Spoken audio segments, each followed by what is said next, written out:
Yeah, there's one line that I read that I had to start this interview with. I was brought up on that music about American soul. Yeah. What are your first memories of this music? My first memories are seeing on a black and white TV the Four Tops and the Supremes, and in those days the TVs weren't so good in like 1964, 65, and so they weren't very light.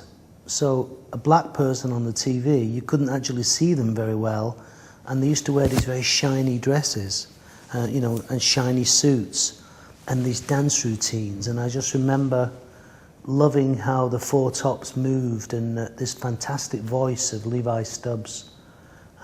That was probably the first, and Otis Redding as well. I think they were the first kind of soul experiences that coincided also with the huge rise of the Beatles and the Rolling Stones. And I remember the ladies who looked after me saying how they were horrified by the Rolling Stones and how they said they looked so ugly. And they looked like I remember my auntie saying that she thought they looked like cavemen, like Neanderthals. And I remember just thinking like, I kind of like that, you know. I like them because they were kind of a bit dirty, you know. But you were really young then, because you were born in 1960. Yeah. And I think the rise of the Beatles and Stones, 64, 5, 66. Yeah. I know it seems young, but the people who looked after me when I was a kid, the four daughters and a mother when my father was working, they said I was very musical, very young, and that I used to be able to, even before I could read, I could actually find my favourite songs on the LPs because of the size of the grooves. I memorised where they were on the vinyl, so I could actually choose the songs. Is there one song that you still know that you knew the? Well, my first gig was when I was 6, and I sang "I Want to Hold Your Hand" by the Beatles with a grown-up band at a wedding, at one of the girls' weddings. Did you have a good voice back then? I doubt it. I mean, but I think I've noticed my daughter has got good pitch, so she sings sort of in tune. So I probably sang in tune. The most frustrating thing is that it was recorded, and for years, one of my family friends had a reel-to-reel, but he's lost it. He can't find it anywhere. It's somewhere in his attic. I'd love to hear that. Yeah. Well, you were saying your dad, when he was off to work, you were brought up by your dad. Yeah. Was he into this music? Well, yeah. We always had the radio on, and I didn't get my first record player until I was 11, in 1971. So we were always listening to the radio, and I think my father had the radio on at work as well. He was a barber, and he'd be listening to the radio all day. So he'd come home and say, "Oh, I've just heard this new song by Simon and Garfunkel's going to be a big hit." That, you know, he'd always talk about songs that, "Oh, that'll be a hit. I don't like this new one by what was it, but that's great," you know. So we'd always be talking about music over the breakfast table, you know. Was he right?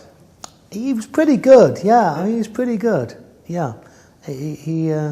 I think it was that music and gambling were my father's two main interests. He'd talk about horses and music. And when he listened to your song that you wrote for the Frantic Elevators and Simply Red, did he tell you, and was he right, what was going to be a hit? Well, he thought the Frantic Elevators were bloody rubbish. That's what he would say, and he'd always been complaining, like most teenagers, "Will you turn that bloody music down in my bedroom?" You know. I just think he was ecstatic when we became famous with Simply Red. I just don't think he, you know, I'm from a pretty poor working class background. I don't think he thought we had any chance, but to make it. But I was inspired by the fact that the Beatles were poor working class boys, and they made it, and they came from the Northwest. And I thought, well, if they can do it, well, why can't other people do it? We could do it, you know. Yeah.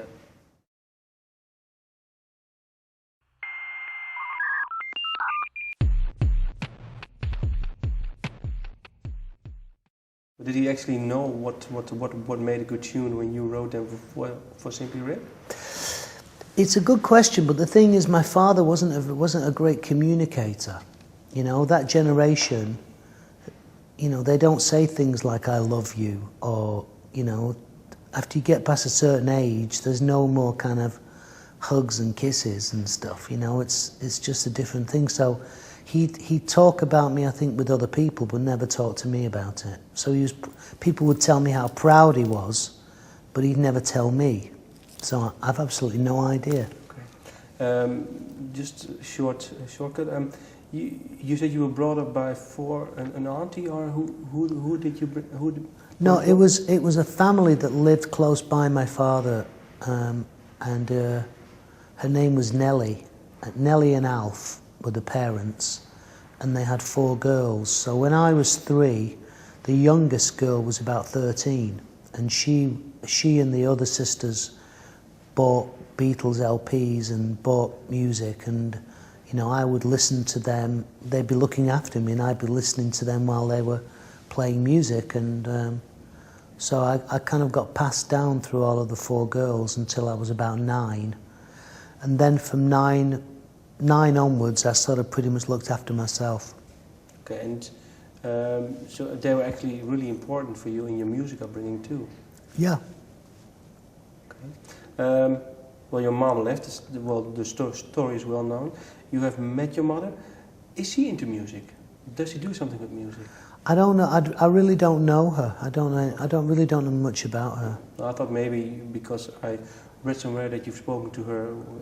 Yeah, I did meet her, but it didn't work out. Okay. This album, American Soul, it's 12 numbers, songs on it. In the CD booklet you write, "Welcome to a New Beginning." How happy are you with the new beginning? I'm excited because I'm doing it in order to sort of start again. I have low expectations. I'm sort of playing smaller venues, and it's so much fun. You know, this album, American Soul, I want to say to people, don't take it so seriously. You know, it's fun. It was made for fun. It was made out of a love of it, and it's not trying to be anything else but good time music, you know. What songs did you pick yourself? Because I read somewhere that, well, most of them you picked yourself, and a few were picked out by, well, what record company or maybe producers? The only one I didn't pick was the Anthony and the Johnsons. My manager chose that one, and I heard it, and I liked the challenge of it. It was so weird. It was a strange singing style, and I just tried to do my interpretation of that style. What's the oldest song that you actually remember from your childhood that you recorded now? Can I just look at the running order? Seems crazy, but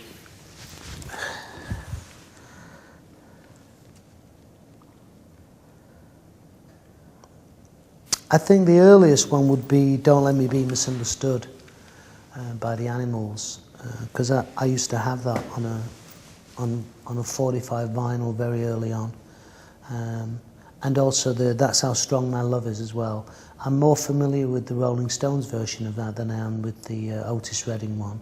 But I love them both. I know them both very well now, but then I think I was more familiar. So "Don't Let Me Be Misunderstood" would be the first one, I think.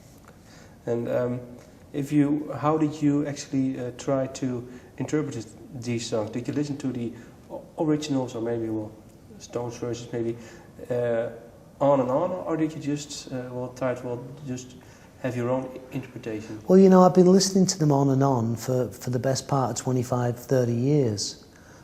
So I didn't really have to go back and listen to them again. Once the musicians had got the chords, I just sang it. You know, it was, like I said, it was fun. It was we sort of the best way to describe it is that we were making 2 albums at the same time. I've composed 12 original songs, and we've been working in the studio on these songs. And during that time, while I was working on that, I got invitations from various members of the Rolling Stones to do gigs with them. Why? Sorry? Why did they ask you? You better ask them. I don't know. But I did a show with Bill Wyman, funnily enough, here in Amsterdam. There's a band called the Rhythm Kings, and I sang a couple of, I think I sang Knock on Wood with him that night, and a song called Reconsider Baby. And then I was asked by Ronnie Wood to stand in for Rod Stewart in The Faces, which was a great gig. I really enjoyed it, and that's when I first started singing I'd Rather Go Blind.